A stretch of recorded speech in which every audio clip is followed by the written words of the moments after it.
Hello everyone and welcome back to our YouTube channel.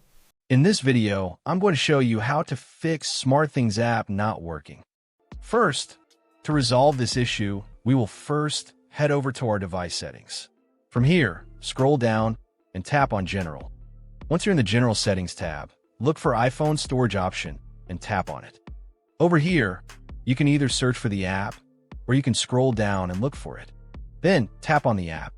On the next screen, you need to tap on the Offload app option. A confirmation pop-up will come up. Now tap on the Offload app option here. It'll take a bit for processing, and then a reinstall button will show up. Simply tap on it to reinstall the app. This should resolve the issue, but if it doesn't, then you need to check if the app is running an older version. Head over to App Store. From here, double tap on this search icon in the bottom right corner, and then search for the app.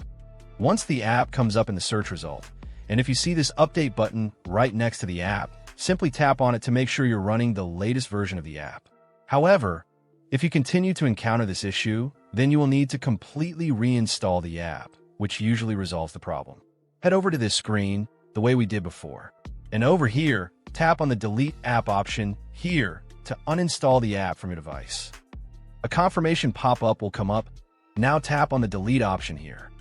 Once uninstalled, open up App Store and search for the app in the search bar. After the app comes up in the search result, simply click on this cloud icon to install it back onto your device. Hopefully, this resolves the issue. If it does, consider sending a super thanks to support our channel. And also don't forget to hit the subscribe button. We'll see you in the next video.